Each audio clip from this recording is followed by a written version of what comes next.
Welcome to everyone. Good morning or good afternoon, depending on where you are joining us from. Thank you for joining us today. I'm Duncan Cox. I'm a partner at Cundall. Plus, I have the pleasure of being your host for today. In a few moments, I'll ask the panelists to introduce themselves and give their own brief perspective on what is a hotel, what is a well hotel. But first, to outline the plan for the conversation. We'll move broadly through the cycle of the guest journey, while including and bear in mind the importance of the staff themselves. But just to say, if you have any questions, please use the Q&A function on the bottom of the screen, and we'll try and feed them in to the wider discussion. Any questions we don't get into in time, we will come back to you personally.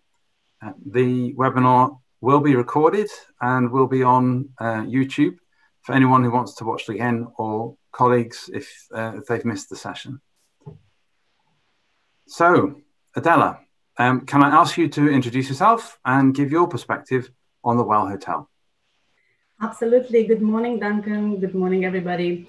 I am responsible for Radisson's development activity in the UK and Ireland. My role is to negotiate and conclude a management, franchise, and some selective lease agreements in the UK and Ireland for all our brands.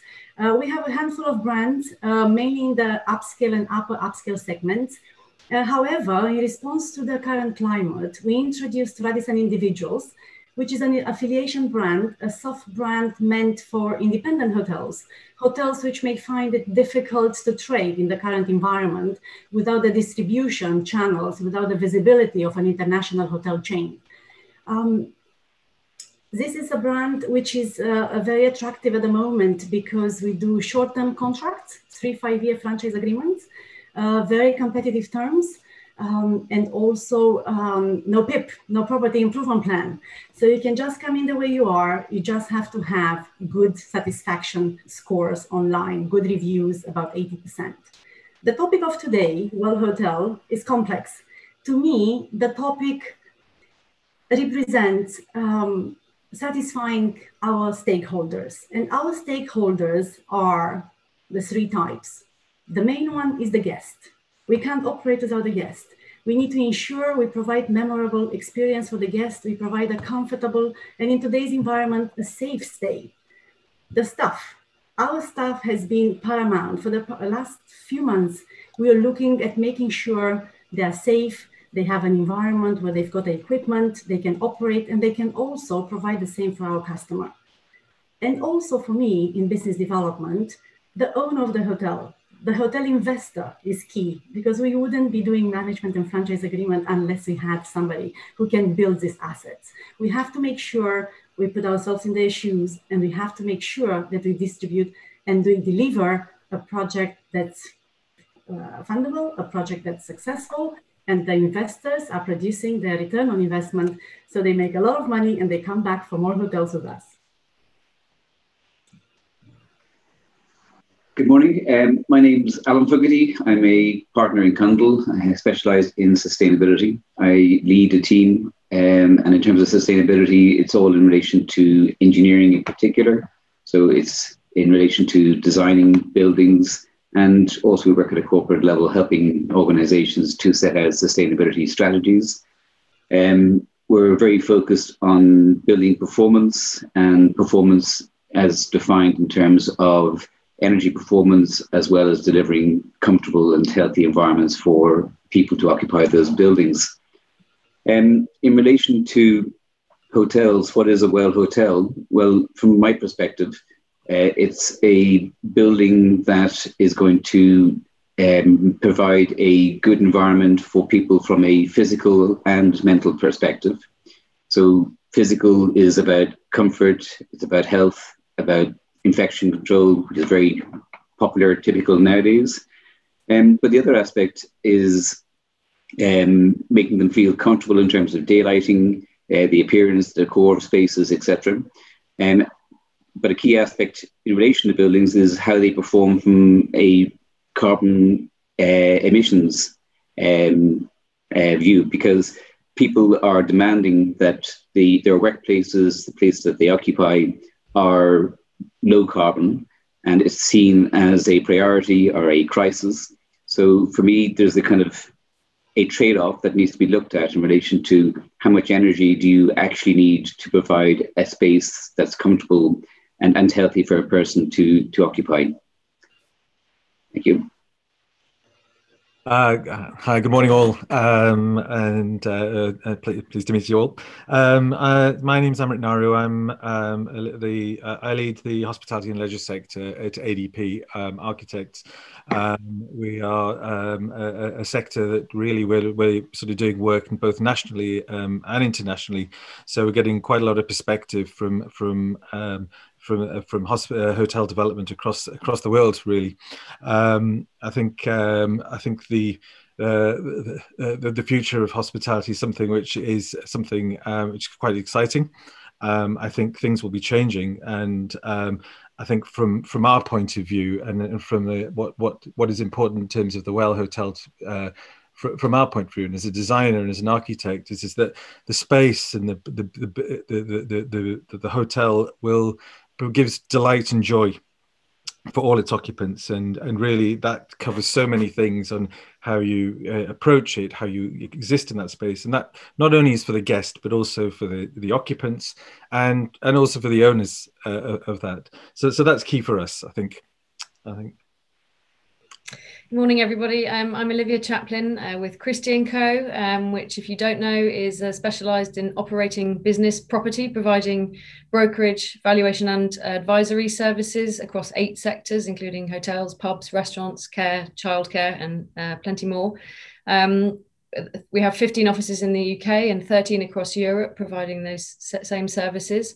I'm in charge of consultancy for hotels based in London, and we provide advice to owners, operators, investors and developers within the sector, with assignments ranging from development of new hotels, which could be planning support, feasibility, strategy, elaboration, acquisition, both on single assets and portfolios, commercial due diligence, business plan review and preparation, pricing advice, and a strategic research within the sector, including things like the hostel market, trends in yields and investment over the years, and financing landscape for the hotel industry in the UK. So quite a variety of things. And from our perspective, from my perspective, what is a well hotel? I think, as Alan said, it's very much about both physical and mental well-being and finding that balance. And I think most of you, anyone who's had the misfortune to live through a global pandemic, will probably agree that we've probably got a greater focus now on our own and the well-being of those around us than we've ever had before. And I think, what leisure time, travel and downtime means to people has obviously perhaps become even more important.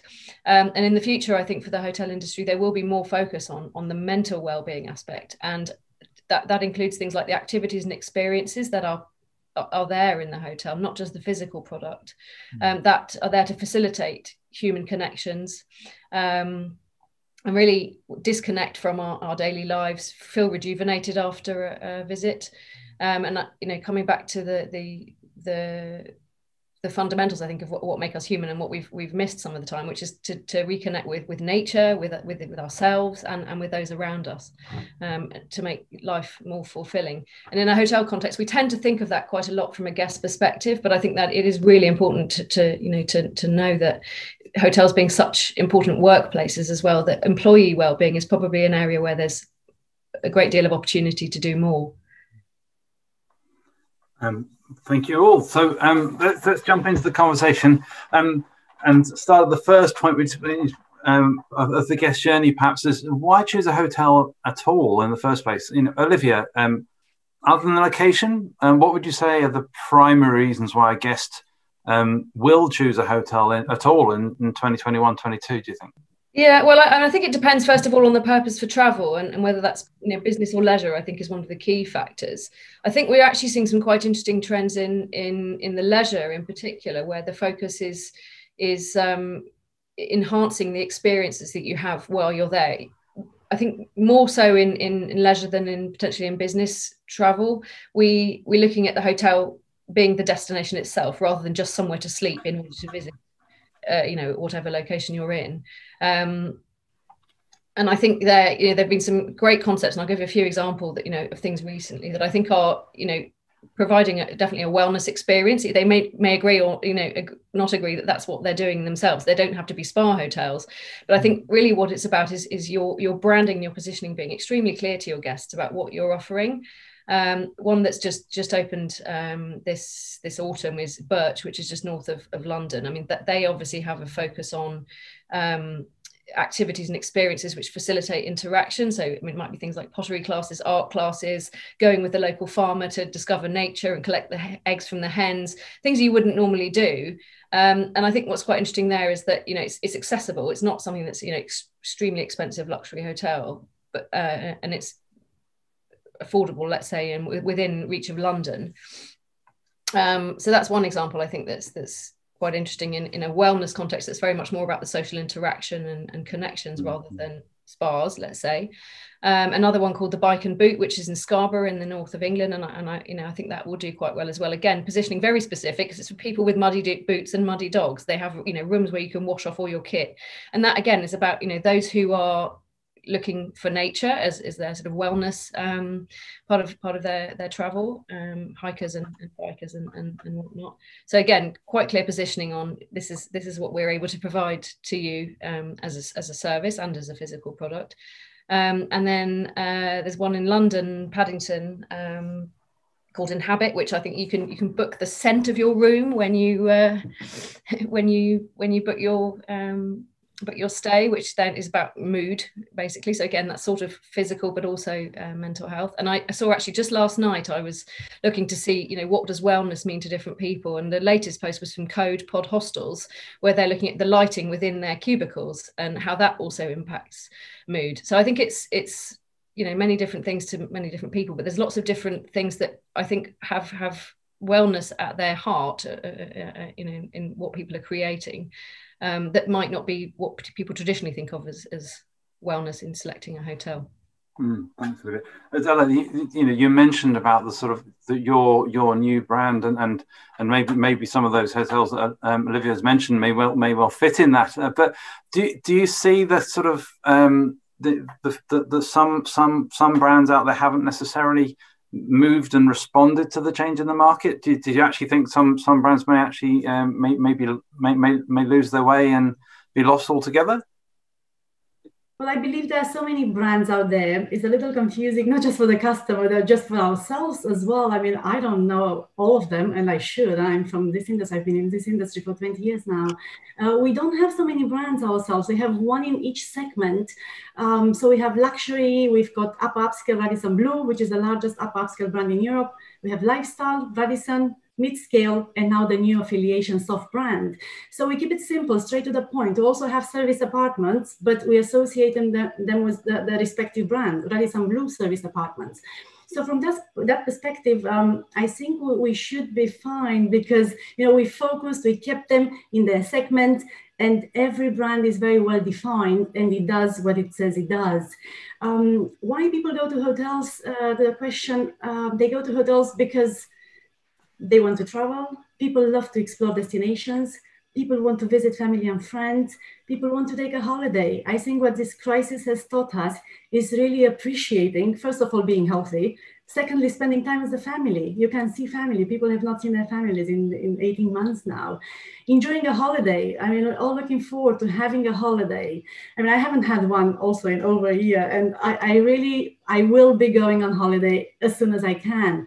And also you have to be flexible. I mean, nowadays, you just don't know where you go and where you end up. You just have to pack up, for the next couple of months and see where you can go and where can you go without having to quarantine. And a concept has developed over the last few months, people call bleisure, which is business and leisure. We're seeing more and more people going to staycation destinations in the UK. Some of the leisure destinations have actually had one of their best summers this year because people couldn't fly anymore because of the quarantine, so they drove. The booking window is so much shorter, people don't book in advance anymore. So people wake up on a Saturday, they've realized they stayed in their house for the last 4 months, and they say, I'm going somewhere. Put their family in the car and drive to the first Radisson, the first hotel, or maybe drive 2-3 hours to get to a destination and spend the weekend there. So we've seen now, I believe for the future, leisure destination hotels would also have to cater for some business guests. You've seen people now going with their family, one parent working, and maybe the other one sunbathing himself, herself with the kids during the day, and then having dinner together and spending the weekends together. Because you go away for a month. Now you don't know if you can come back. You have to work as well in the 1 month. So I see some changes happening in hotels, leisure destinations, also catering for business, but also destinations which are typically business destinations to also cater for leisure guests. So there will be some changes in the near future. I'm intrigued in terms of brand identity. Olivia and perhaps Alan, if you want to chop in, the issue of certificates and labeling, and does that form the brand? Does that support the brand? Do you think there'll be more of that, particularly, or do you think people will just continue to vote with their wallet? I think that is a question that's probably not been addressed enough, really, within, how do you choose a hotel in something simple to understand? We've got star ratings, which, mean different things in different countries. Potentially you've got a global brand rather than, just a single property brand that helps you understand a little bit more. But I think that certification and labeling is still relatively difficult to understand for consumers, as it is in other sectors, in food labeling, in clothing, retail. I think there's still probably, a lot of work to be done there to make it more transparent and easy to understand at the point of booking. What is what is the ranking in various metrics of sustainability, or whatever it might be that's important to people. So yeah, not at the moment, it's not really visible unless you look at the small print on the corporate website. Yeah. There's certainly certification available for wellness in terms of something like the Well Building Standard and Fitwell, etc. And certainly, going back to a point that Olivia raised about connecting people with nature, like within the Well Standard, biophilia is a recognised approach to a building design. And it's all about connecting people internally with nature. And it doesn't necessarily mean putting loads of plants into buildings, although that does certainly help. But it's about materials and textures and pictures and the like, scenes, etc. And people are very, very connected to nature. That's what we do on weekends. We go to parks, we go to natural places. Bringing that into buildings means that people as a workplace will benefit from it. But also it's very attractive. It's much softer, much more vibrant sensation for a guest staying in a hotel, which can be sterile at times. I think just to add to that, I think when you talk about choice, I think a lot of it is also it's consumer driven. Everybody looks at TripAdvisor, everybody looks at social media or whatever when they're looking at booking a hotel, and that can sometimes form a decision on why you'd want to go there, and so I think as you quite say, but how those decisions are informed is about is those people who are putting 5 stars on their votes when they've checked out. So I think that's quite an important thing as well, because I think that I think that has a lot of driver about how you choose your hotel as well. Okay. Thanks. And in terms of let's just transition on to the point of arrival at the hotel so the guest is there, and the 5 stars you come at the end, not necessarily at the beginning, but you're sort of engaging with people with a diverse client group. You're seeing lots of things change. How are you expecting things to be different when you arrive at that front door now?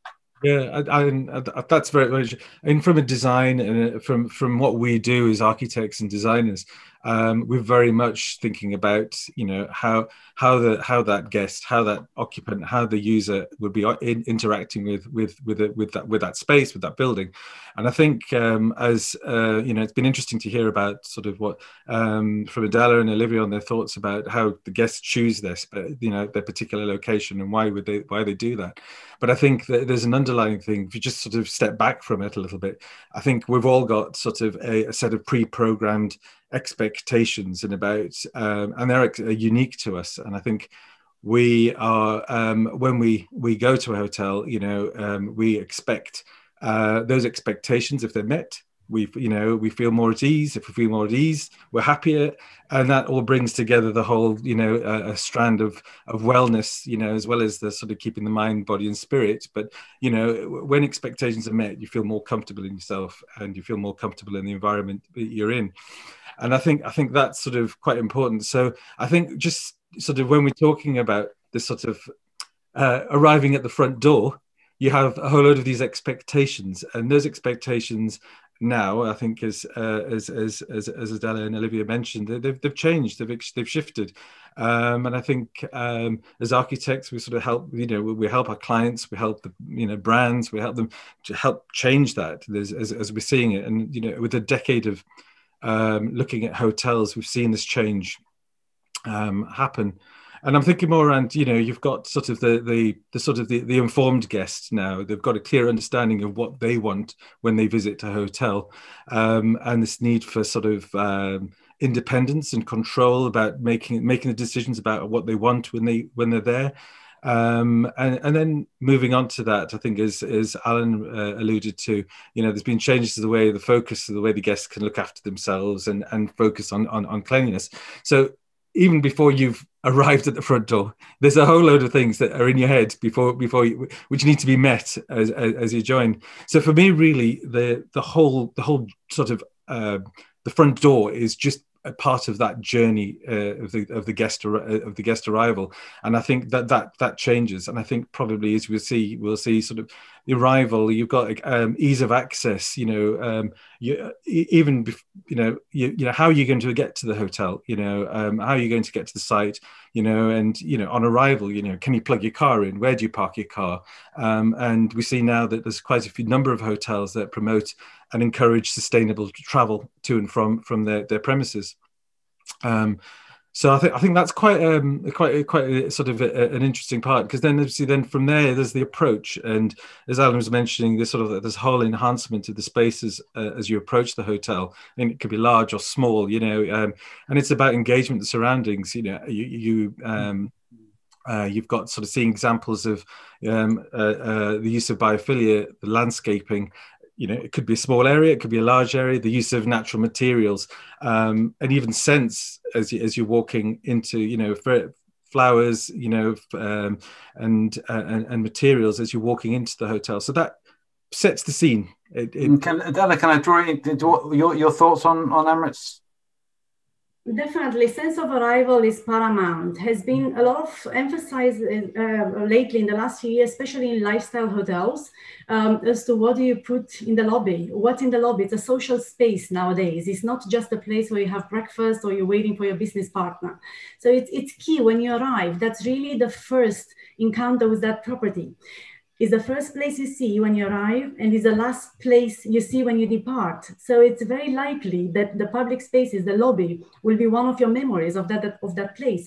So it has to be inviting, it has to be exciting, it has to be a place where you want to enter, you want to spend your time, and also spend money in the facilities. I mean, personally, I would like to see the bar or the restaurant as I come in, but that's subjective. We are now doing a lot of work with our designers and with you guys, your teams working for owners, in terms of creating flexible spaces. You may have in a lifestyle brand like our Radisson Red, you may have an area in the lobby which is for co-working. It works perfectly. Why not people, from Newcastle, from London, where we have hotels, cannot come in, plug in, have a coffee, and then work there for a few hours. And if you go to some places like Glasgow, for example, they've got a huge wall, social media. You can take a selfie of yourself and post it there. And people are so excited. Everybody's in the lobby taking selfies and seeing themselves on the big screen.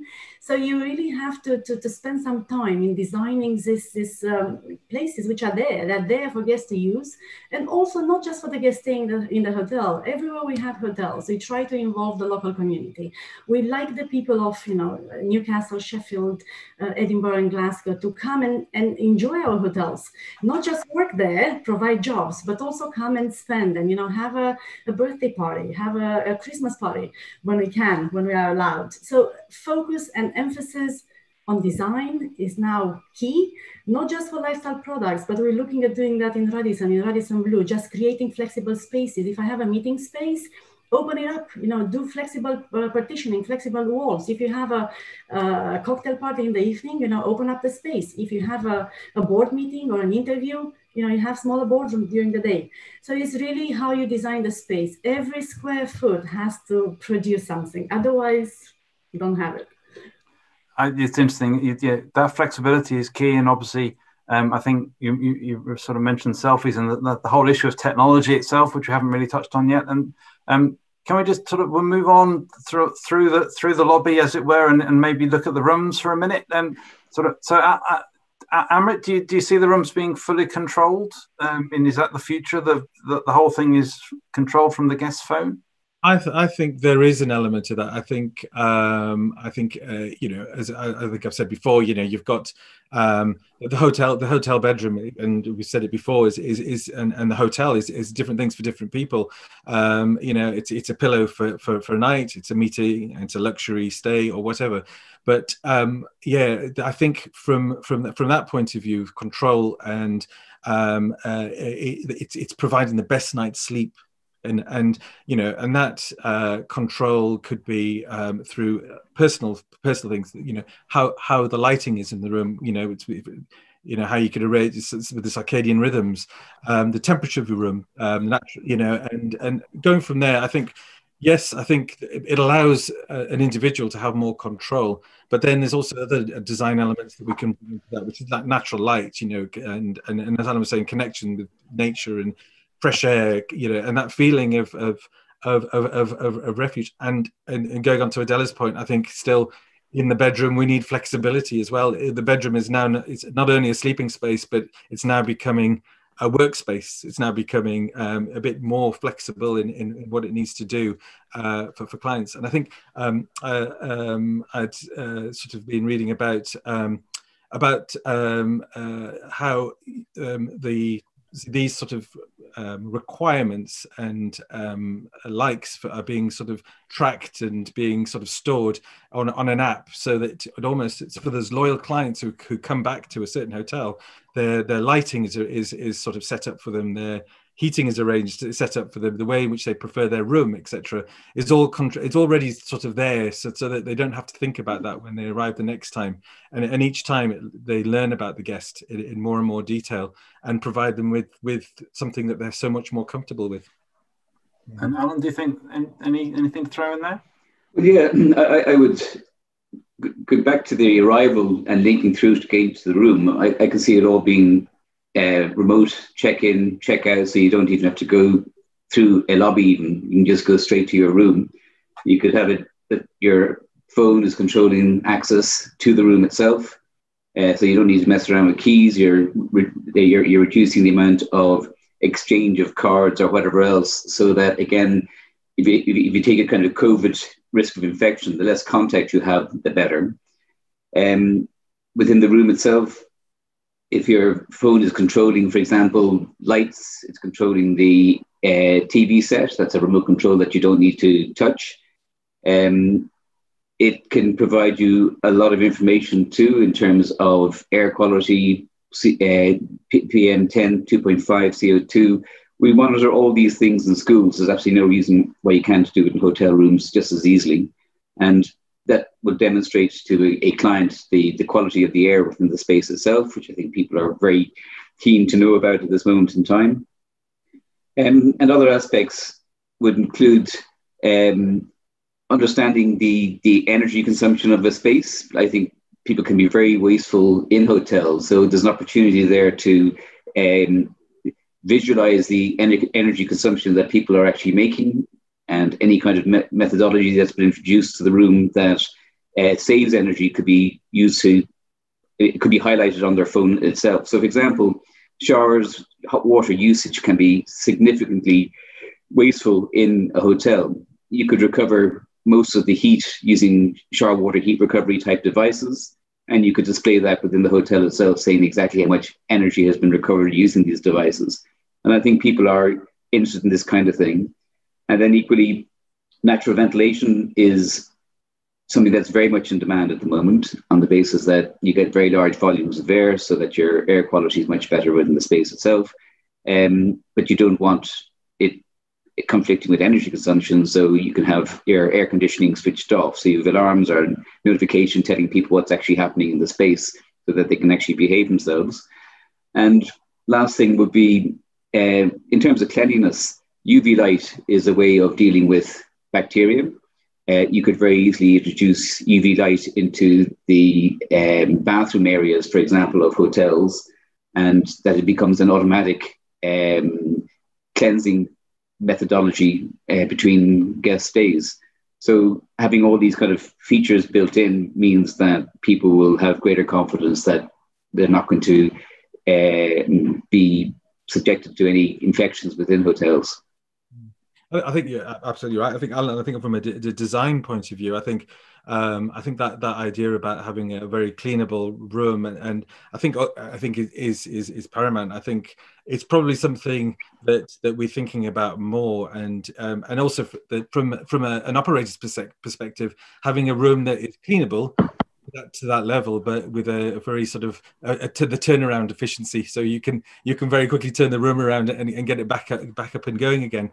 But I think with design, I think design for us is very important in that it's about providing a clean environment. It's about the design. It's about the detail and the furniture that we use. And now we're seeing materials, fabrics with inherent antimicrobial properties, and which are sort of not clinical, but very more of a sort of softer furnishing. So I think all of that is all combined with making that space a much more safer and a much more comfortable space. Adela, I could see you're dying to jump in there. Go on. Yes. Touching on Amrit's point about being efficient and turning the room around fast, I think technology for the guest, providing the guest with everything they want and they expect to find in your hotel, is important. And as important is actually technology behind the scenes that we actually operate the hotels with. And we need to be efficient and we need to optimize the processes. We invested a lot for the last few years in a system that's called EMA, Every Moment Matters. And this system is combining for the Radisson hotels, the PMS, property management systems, with the point of sale, with sales and catering. So we've got it one system, which is efficient, has synergies. It's optimizing the behind the scenes activity so we can be very efficient for our guests. So technology, yes, very important for the guest, but also for the operator to make sure we deliver the experiences that the guest is looking for. And do you think, I'm just looking at Sarah Burtby's question, that's very much the app controlled method. Do you think that's helped in managing the experience? Adela? Yes, yeah, very much so. Absolutely. Absolutely. Because you're faster. You get the booking fast to the hotel. You can respond to get the guests fast. You can cater to their needs. I mean, we've got reviews online are everything now. And if you look at some of them now, I mean, I was reading some yesterday, just, I do that from time to time. And some of them were so touching. One of the guests was talking about one of my colleagues in Glasgow, saying that, he was so helpful and sorted out my reservation. I didn't have the booking. I didn't have anything. And I could see how he's smiling through the mask. It's really quite impressive, to see people, dedicated people, committed people who really want to do a good job for the guest, and the technology is helping them. You need to have that technology to support you in providing these memorable experiences. Fantastic. Well, as my job, I'm afraid we just need to keep moving on. So in terms of the facilities and bringing in Keval's question here about sort of the potential for hotels to shift in terms of the flexible workspaces, and we had this question about this transition from the hotel being a bed for the night to something more. We've had the fantastic conversation before today, and we've seen an emergence of co-living, co-working. Adele, you've already mentioned it. What other alternatives? Olivia, draw you in? Do you see for the hotel sector emerging?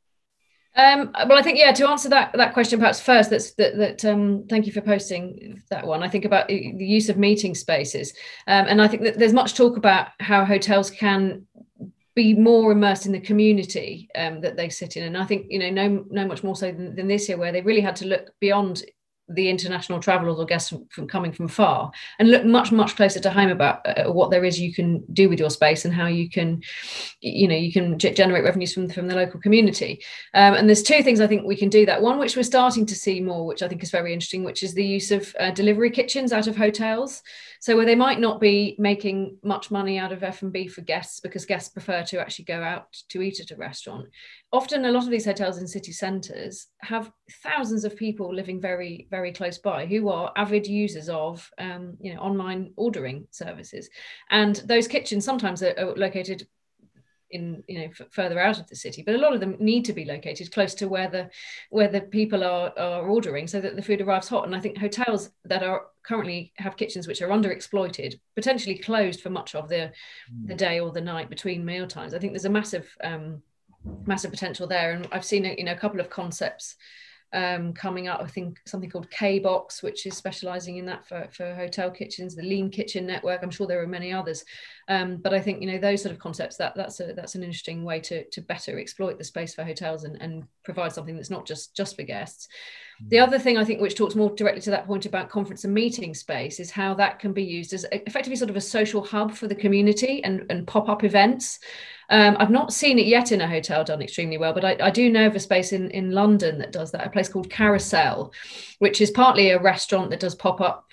The chef's changing all the time, which is why it's called Carousel, because it's sort of constantly on rotation of chefs visiting. But what they have downstairs is a massive sort of empty concrete tank of a room, which does all sorts of things, and for locals, just as much as anybody who's visiting, which could be yoga classes, it could be live music, it could be life drawing classes, it could be candle making, whatever it might be, or just social events for the community. And I think there's probably an opportunity for hotels to look more at that sort of thing, getting in local artisans, teachers, curators of whatever kind of event that can be both for guests and for locals. And we look at things like Airbnb events, that sort of thing tend to be just within the community, but why don't hotels jump on board more of that and be hosting some of those events, so they can be renting out that space and keeping it animated, really activated, so that it becomes a place where people want to be and spend time, not just as a hotel guest and feel intimidated about, oh, can I not go in, but absolutely welcome them in. And I think that helps to give part of that sort of feel of community and the social side of things, which is so important. And I think, for the moment, those changes we talked about are all very much front of house and guest facing changes to the space, let's say. But I think the importance of the fact that hotels are such an enormous employer of people. I think the workplace element of a hotel as well, there's a lot to do there. And I've heard recently, actually it was a German fund investor looking at offices, acknowledging that tenants are becoming more demanding about what they expect to see in a modern, office building for their employees, and particularly with ESG investments, the social side of things, how important that is, whether that's coffee shop or dry cleaning services, up to having childcare on site for people, and that's an acknowledgement. I think that investors do need to be doing more in order to make sure those are spaces where people are spending many hours a day. And I think it's at best a bit of an embarrassment, at worst an absolute aberration, really, that the state of some of the back of house areas you can find in hotels, where we're asking employees to be multi-talented, doing whatever is thrown at them, completely unpredictable day, dealing with guests, dealing with all kinds of challenges, working long hours, difficult shifts, often on minimum wage. The least we can do is to provide a decent space for a break when they have one, and to think more about their wellness. And again, at a time when there are major recruitment challenges within the industry, certainly within the UK, attracting talent and retaining people is really difficult. And we'll see how the labour shift will be from having relied on a lot of foreign labour, which has now gone back home again as a result of COVID. Maybe that's one way we can look at making the sector more attractive, if we're focusing more on the well-being aspect of employees and how we treat them. Adela, Amrit, feel free, any thoughts on that? That's from Olivia. Definitely. Again, the spaces of the hotel have to be designed this way that caters for the guest, for the staff, and also for the local community.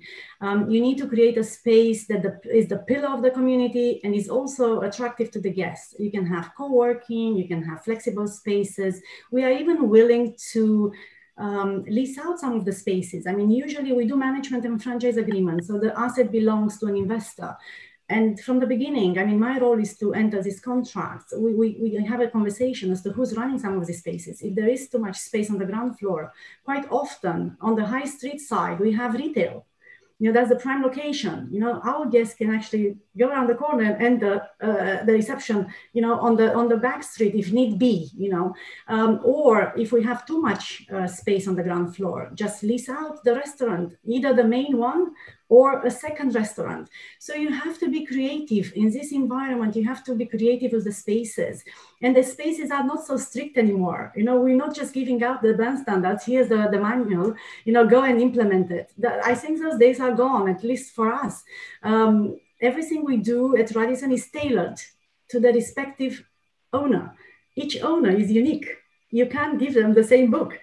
Sometimes you do have to adapt the book, and we do to everybody. I mean, everybody's different. Everybody has a different layout, a different project, different location, different spaces. You know, the room size. Yes, I would like to get to 28 square meters for a Radisson Blu, but in the UK, certain locations, you know, the land is so expensive, we can't do that. We have to do with 24, 25 square meters, and then go to you guys, to the designers, to the creative people, and ask for help to create a very spacious and comfortable room. It's good for us because we are Scandinavian. We are quite sleek, you know, quite, you know, straight to the point.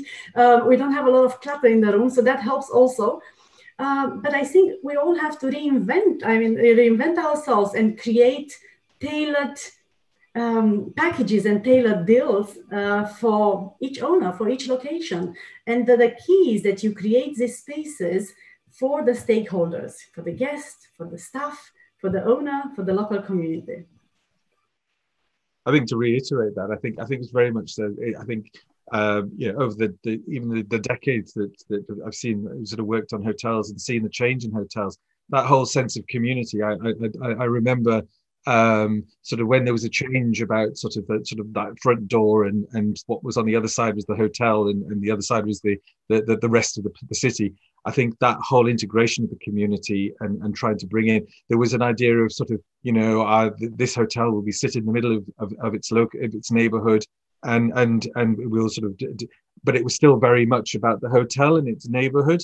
I think now that, as Olivia was saying, it's about that whole sort of merging that grey boundary between bringing the community into the space and also taking it back out again, you know, and you know it goes even right down to using, you know, locally sourced products, you know, people are familiar with and people want to come there because they know that there's something that's local to them.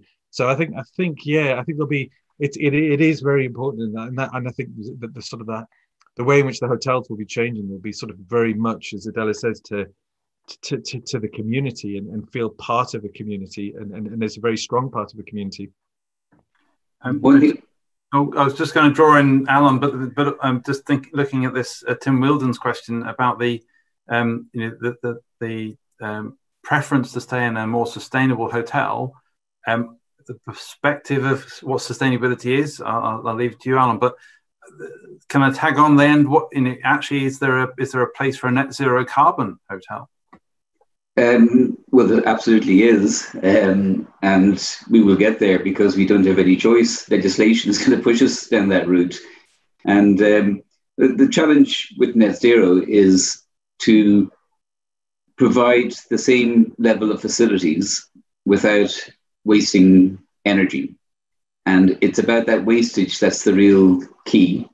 And it's reducing all wastage and then seeing how you can recycle energy and use it in different places. So if you're cooling, say, in the kitchen area, then heat is being extracted from it. Well, you'll always need heat somewhere else, be it for water or for heating or whatever else. A swimming pool, for example. And it's looking at all those flows within the building itself and making sure then that you absolutely maximize the efficiency of all these things. And in kitchens, there's huge amounts of energy used and wasted as well. It's about looking at the equipment and say, can it be lower in energy? Can you recycle the heat from the equipment itself? And even water flowing out of sinks, then again, there's a lot of heat that's escaping from the building. That can be all captured and recycled. And ultimately, when you've done all that, then you're actually saving quite a lot of money in relation to operational costs. And that's got to have an impact then on the profitability of that hotel. So yes, there's an upfront investment and there's a whole education that the industry needs to go through. But in the end, you end up with better buildings using less energy and costing less to run. So it is very real for hotels, yes. Can I just add something that to answer Tim's question? Thank you for that question. I mean, I think that comes back really to the point of certification and measuring the impact of your stay. I mean, I think to assume guests don't want to stay in a sustainable hotel already is, well, who knows really, because I think you can't elect that necessarily and measure it very well. And I wonder whether there's an opportunity once the technology is better and able to track that, for everybody to have their carbon footprint on the bill when you check out, and there's an offset. You can already do that for trains because they know exactly what your impact's going to be before you, and likewise for flying.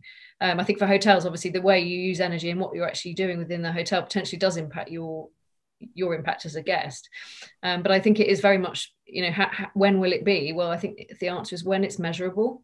And that very much relies on the technology and the uptake of that for guests to really understand what the impact of their stay is. And when they're making that choice between one hotel and another, is it absolutely clear, what the difference is between different properties?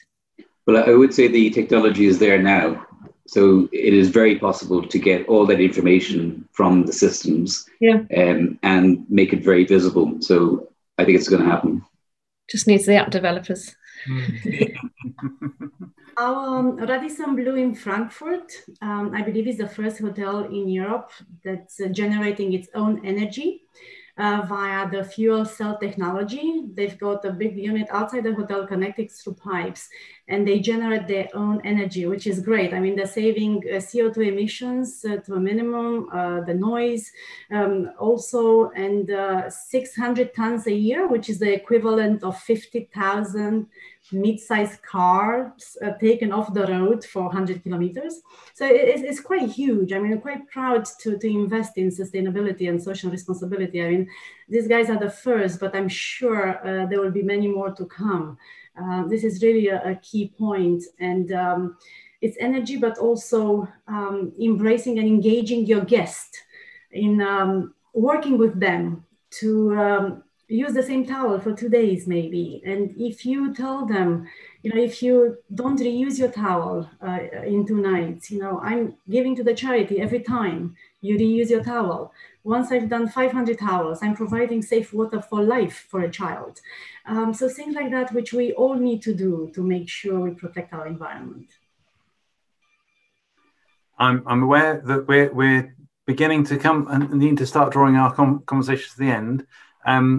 There's a Sarah Birkby's added a comment, perhaps for the panelists to have a quick think about as we just bring our conversation to a conclusion. Just as a parting spot, as the guest, and I think what we've said there about the engaging with the guest even as they leave and advising them about what their carbon footprint of the stay was and the technologies all available. Is there anything else? What would we see being different as we leave the hotel, and why would people want to come back? Olivia, can I come to you first? Well, I think having to queue to check out should be something of the past, certainly, and the technology is there to do that. You shouldn't even need to speak to another human if you don't want to on leaving a hotel. And I feel that's something that it's probably in some places you can do fast checkout, but a lot it's still very transactional. And I think that comes back to not just to the guest time, but saving time and money from a staffing perspective. The more that hotels and operators are able to limit those purely transactional administrative functions for employees that, to be honest, are not terribly rewarding, I think, and just be able to use staff in a more flexible way for more hosting activities. It changes the sort of focus of how you're using your employees and what you're giving to guests, removing those purely transactional things that are a bit of a bore, to be honest. and using technology instead to do those things, but then be able to focus the interactions with guests on the, you know, the more human interactions and the focusing on the well-being and hosting people really in a more traditional sense. So I think, you know, that probably gives a better experience for the guest, as long as the choice, I think, is there. That's also key. And that, to the point of that Sarah's asked before about whether that technology is suitable or app control, you know, in a luxury environment would work. I think yes, the answer is definitely it does, but I think there it comes back to choice. You know, you can shop in an expensive supermarket and still have the choice between a real checkout or a digital checkout. And I think, you know, there's no reason why hotels shouldn't be able to embrace something like that, where you elect as a customer whether you want those extra interactions or not, and whether that's check-in, check-out, or whatever else you might be using as services within the hotel. I think that choice of having a technology solution or a human solution is going to get more, I hope. Amrit, thoughts? Yeah, absolutely. I think what Olivia's saying is absolutely correct. I think probably that whole sort of independence and choice now as you sort of coming through is going to be paramount. I think and how you're, and there's that expectation of what you want to do. I think the key thing for me is you're walking out of a hotel and it has so many layers below it, is you say, I'll come back there again, you know, and I want to come back here, and you recommend it to other people because that's it's met all the things that it needs to be as a hotel for you, and whether that's the fact that you've got, you know, you felt it was a great environment, you know, you felt safe there, you know, you felt you could do what you wanted within that space, and the people were great. It's so many levels that are below that. It just encapsulates what as you're walking out, you want to come back. It's as simple as that. Yeah, thank you. Alan, final thoughts? Very similar. Efficiency of getting out, because when you're leaving, you usually are under pressure to get somewhere, catch a flight or whatever else. But it's quite easy to think of everything being automated in the future. And the whole kind of personal interaction, to my mind, is really important. Like, you know, when people go to another country, they want to experience the culture. They may want to practice the language. And one of the basic things you learning any language is things about checking in, saying hello, goodbye, etc. And they want the opportunity to be able to talk to a person rather than have everything just automated.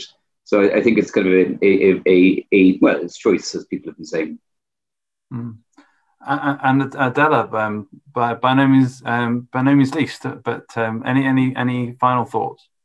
Definitely. I think for us is to provide great experiences. The guest has to leave your property thinking that he's looking forward to coming back. He's going back home telling their friends and family what a great experience they had.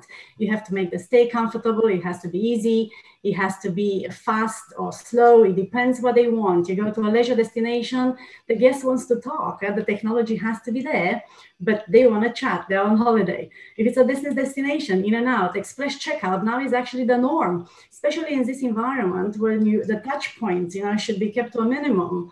Express checkout, everybody's checking out, you know, online, or, you know, tell them when you check in, I want an express checkout, and they send you the bill by midday the following day.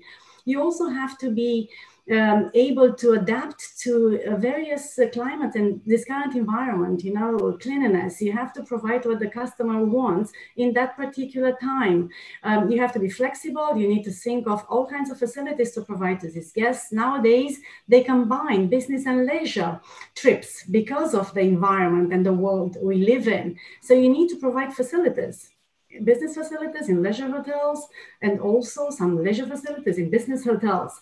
We may have to also be a little creative in terms of the mix of units.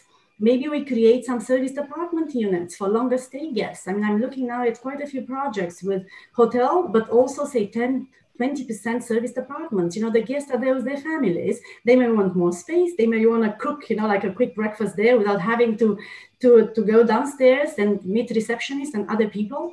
You really have to be fast in adapting, being flexible, being creative, and move quick. Well, thank you all so much for that conversation. I hope everybody who's tuned in has found it interesting. I think just Sarah Berkeley's comment there sort of just sparked for me that, and what we've been saying, that maybe a well hotel is one that fits into its community, links to its location.